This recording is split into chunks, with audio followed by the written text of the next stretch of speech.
नमस्कार, स्वागत है आपका झारखंड समाचार में। भाजपा ने हेमंत सोरेन को बताया स्लीपर सेल का मुखिया।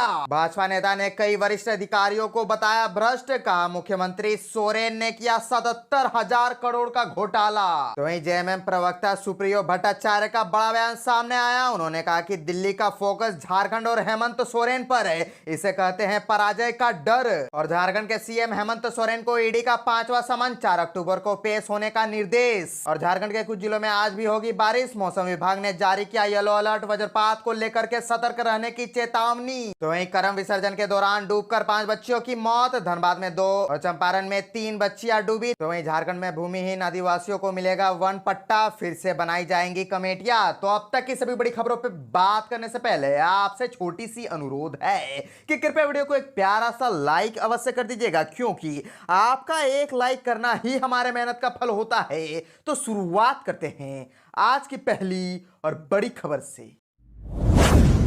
इस वक्त की बड़ी खबर झारखंड से आ रही है, जहां भाजपा ने हेमंत सोरेन को बताया स्लीपर सेल का मुखिया। भाजपा नेता ने कई वरिष्ठ अधिकारियों को बताया भ्रष्ट। कहा मुख्यमंत्री सोरेन ने किया 77,000 करोड़ का घोटाला। दरअसल भारतीय जनता पार्टी के राष्ट्रीय प्रवक्ता जफर इस्लाम ने मुख्यमंत्री हेमंत सोरेन, ग्रामीण विकास मंत्री आलमगीर आलम और कई वरिष्ठ अधिकारियों को भ्रष्टाचारी बताया है। उन्होंने कई नेता और अधिकारियों के नाम लेते हुए कहा कि ये लोग गरीबों का पैसा लूटकर अपना घर सजा रहे हैं। भारतीय जनता पार्टी के प्रदेश अध्यक्ष राष्ट्रीय प्रवक्ता जफर इस्लाम ने प्रेस कॉन्फ्रेंस किया। जहां उन्होंने प्रधानमंत्री नरेंद्र मोदी के काम की तारीफ करते हुए कहा कि जनता अब पूरी तरह से विश्वास करती है कि मोदी है तो मुमकिन है। प्रधानमंत्री ने इसे सच कर दिखाया है। कई बड़े फैसले लिए। महिला आरक्षण के सपने को भी मोदी साकार किया। इस देश की आधी आबादी के लिए यह एक बड़ा सपना था जो हमने पूरा करके दिखाया। 70 साल देश में कांग्रेस की सरकार रही, लेकिन महिलाओं की चिंता किसी ने नहीं की। इस प्रेस कॉन्फ्रेंस में जफर ने मुख्यमंत्री हेमंत सोरेन पर भी कटाक्ष किया। कांग्रेस पार्टी किसे मजबूत बना रही है? प्रियंका गांधी, राहुल गांधी जैसे लोगों को मजबूत बनाया है। हेमंत सोरेन तो इन लोगों से भी आगे निकल गए हैं। एक महिला जो पैसा जुटाने घोटाला करने वाली महिला पूजा सिंघल को मजबूत किया। हेमंत सोरेन के साथ उन्होंने मनरेगा का पैसा लूटा। राज्य में भ्रष्टाचार चरम पर है। भारतीय जनता पार्टी के प्रवक्ता ने हेमंत सोरेन को स्लीपर सेल का मुखिया करार देते हुए कहा 2014 के बाद गठबंधन की सरकार वालों ने स्लीपर सेल को खोजा। झारखंड के हेमंत सोरेन इंचार्ज हैं। इनका साथ लालू यादव, सोनिया गांधी, नीतीश कुमार और राहुल गांधी दे रहे हैं। इनके सहयोग से संपत्ति लूटी जा रही है। इसका बंटवारा भी हो रहा है। सारे घोटाले के संपर्क हेमंत सोरेन से मिलते हैं। हेमंत सोरेन ने अब तक 77,000 करोड़ का स्कैम किया है। मनरेगा स्कैम, कोल आवंटन, अवैध खनन, ग्रामीण विकास घोटाला, जमीन घोटाला किया। नाम बदलकर गबन की कई संपत्तियों को हेमंत भूल गए हैं। यह जनता का माल लूट रहे हैं।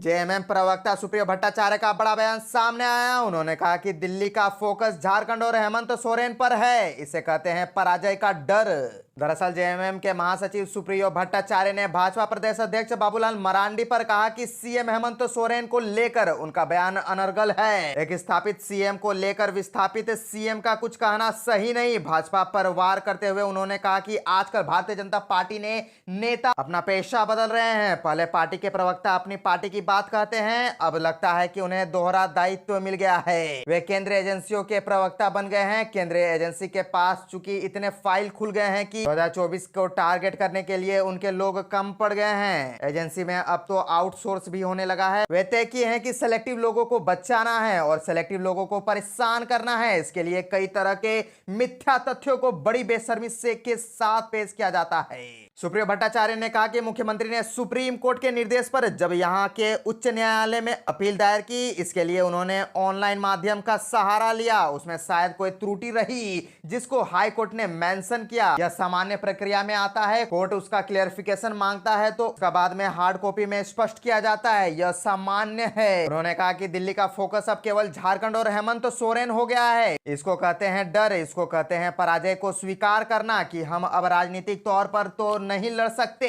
तब हम चरित्र हनन करेंगे, अपनी शक्तियों का दुरुपयोग करेंगे। जब सरकार पेशा लेकर आ रही है, दर्द तो इनको इसीलिए होता है कि यदि पेशा आ गया, यदि ग्राम सभा मजबूत हो गई, यदि जंगल पर ग्राम सभा का कब्जा हो गया, तो कॉर्पोरेटर वाले कहां जाएंगे।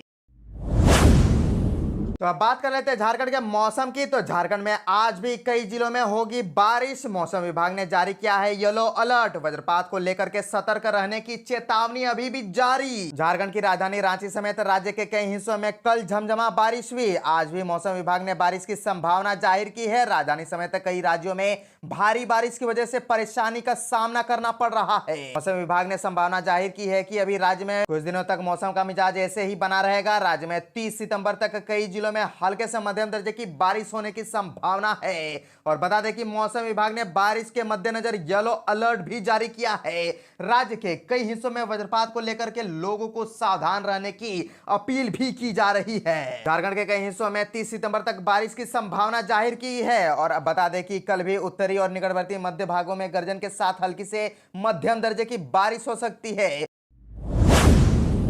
झारखंड के सीएम हेमंत सोरेन को ईडी का 5वां समन 4 अक्टूबर को पेश होने का निर्देश। दरअसल झारखंड के सीएम हेमंत सोरेन को ईडी की ओर से 5वां समन जारी किया गया है। ईडी ने उन्हें 4 अक्टूबर को हाजिर होने का निर्देश दिया है। जमीन मामले में चौथा समन जारी कर ईडी ने उन्हें 23 सितंबर को ईडी के रांची ऑफिस में पेश होने को कहा था, लेकिन वे हाजिर नहीं हुए थे। सीएम हेमंत सोरेन की ओर से ईडी के समन को सुप्रीम कोर्ट में चुनौती दी गई थी। सुप्रीम कोर्ट के निर्देश पर वे हाई कोर्ट में याचिका दायर कर चुके हैं और ईडी के समन को निरस्त करने का आग्रह किया है। आपको बता दें कि झारखंड के सीएम हेमंत सोरेन पहली बार समन जारी कर 14 अगस्त को प्रवर्तन निदेशालय के रांची स्थित रीजनल ऑफिस में पूछताछ के लिए बुलाया गया था। हाजिर नहीं होने पर दूसरी बार समन जारी किया गया और 24 अगस्त को पेश होने को कहा गया। इस बार भी जब CM Hemant Soren ED office में पूछताछ के लिए नहीं पहुंचे तो तीसरा समन जारी कर 9 सितंबर को पेश होने के लिए कहा गया। अब इस बार भी CM Hemant Soren ED office नहीं आए। इसके बाद चौथा समन जारी कर 23 सितंबर को पूछताछ के लिए बुलाया गया था, लेकिन इस बार भी मुख्यमंत्री हेमंत सोरेन ईडी कार्यालय में नहीं आए। 26 सितंबर को ईडी ने सीएम हेमंत सोरेन को 5वां समन जारी किया है और 4 अक्टूबर को प्रवर्तन निदेशालय के रांची कार्यालय में उपस्थित होने को कहा गया है। और एक बड़ी खबर आ रही है कि करम विसर्जन के दौरान डूबकर 5 बच्चियों की मौत। धनबाद में 2 और चंपारण में 3 बच्चियां डूबी। त्योहार के पसरा मातम। दरअसल झारखंड के करम डाली विसर्जन के दौरान 2 बड़ी घटनाएं हुई है। इन दोनों घटनाओं में धनबाद में 2 और चंपारण में 3 लोगों की डूबने की मौत की खबर है। चंपारण में एक लाश मिल चुकी है, जबकि 2 बच्चियां। आपको बताते चले कि करम डाली को बहाने नदी गई। 6 युवतियां नदी में डूब गई। 3 युवतियों को किसी तरह बाहर निकाला गया, जबकि 3 बच्चियां नदी में ही बह गई। एक युवती का शव निकाला गया है, जबकि 2 अभी भी लापता है। जमुनिया नदी स्थित माटीगढ़ा डैम में कर्मा विसर्जन के दौरान 2 बच्चे डूब गए। दोनों के शव को माटीगढ़ा में ले जाया गया। सब घर पहुंचते ही परिजनों में चीख पुकार मच गई। घटना की खबर पाकर बाघमारा विधायक ढुल्लू महतो उनके घर पहुंचे। विधायक ने कहा कि स्थानीय बीसीसीएल प्रबंधन की सीधी जिम्मेदारी रहती है कि माटीगढ़ा डैम के रखरखाव और खासकर सुरक्षा की मुकम्मल व्यवस्था पर बीसीसीएल प्रबंधन के उदासीन रवैये कई लोग की जान ले चुके हैं। साथ ही यह भी कहा कि बाघमारा सीओ से वार्ता हुई है। उन्होंने यह आश्वासन दिया है कि आपदा प्रबंधन विभाग के प्रावधान के अनुसार दोनों मृतकों के परिजनों को 2-2 लाख की राशि मुआवजा प्रदान की जाएगी। रामगढ़ में 1 कुंटल गांजा के साथ 3 तस्कर गिरफ्तार, भेजे गए जेल। रामगढ़ जिले के भुरकुंडा थाना क्षेत्र पटेल नगर के सुंदरनगर के भुरकुंडा पुलिस ने छापेमारी के दौरान 1 कुंटल से ज्यादा गांजा बरामद किया है। इसके साथ ही 3 तस्कर को भी गिरफ्तार कर न्यायिक हिरासत में भेज दिया है। गुप्त सूचना के आधार पर सूचना प्राप्त हुई कि सुंदरनगर भुरकुंडा स्थित ब्रजेश खरवार उर्फ विक्की खरवार पिता गुलाब खरवार के द्वारा अवैध रूप से गांजा का खरीद बिक्री किया जा रहा है।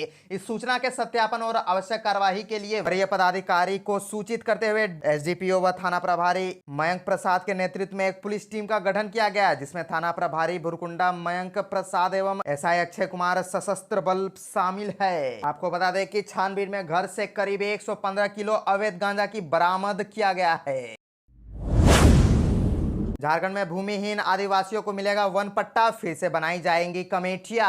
मुख्यमंत्री हेमंत सोरेन के निर्देश पर राज्य के भूमिहीन आदिवासियों को वन पट्टा देने के लिए अक्टूबर से बड़े स्तर पर वनाधिकार अभियान अबुआ वीर दिशोम अभियान शुरू होने जा रहा है। इस प्रक्रिया को सशक्त और पारदर्शी बनाने के लिए वन क्षेत्र के अंतर्गत हर गांव में वनाधिकार समिति, अनुमंडल स्तरीय वनाधिकार समिति और जिला स्तरीय वनाधिकार समिति का पुनर्गठन किया जाएगा। वनाधिकार समिति के पुनर्गठन के लिए विशेष ग्राम सभा का आयोजन किया जाएगा। सूत्रों के अनुसार अनुसूचित जनजाति, अनुसूचित जाति, अल्पसंख्यक एवं पिछड़ा वर्ग कल्याण विभाग ने वनाधिकार अभियान की रूपरेखा तैयार कर ली है। मुख्यमंत्री अक्टूबर से दिसंबर तक चलने वाले वनाधिकार अभियान अबुआ वीर दिशोम अभियान की शुरुआत राज्य स्तरीय प्रशिक्षण सह कार्यशाला के माध्यम से करेंगे। इसके बाद सितंबर में ग्राम सभा के माध्यम से वनाधिकार समितियों का पुनर्गठन होगा। सीएम ने पिछले दिनों वनाधिकार कानून 2006 के तहत राज्य में वन पट्टा आवंटन की धीमी गति पर एक समीक्षा बैठक में नाराजगी जताई थी। इसके बाद सभी डीसी और सभी वन प्रमंडल अधिकारियों से फीडबैक लेते हुए अभियान की रूपरेखा तैयार की गई है।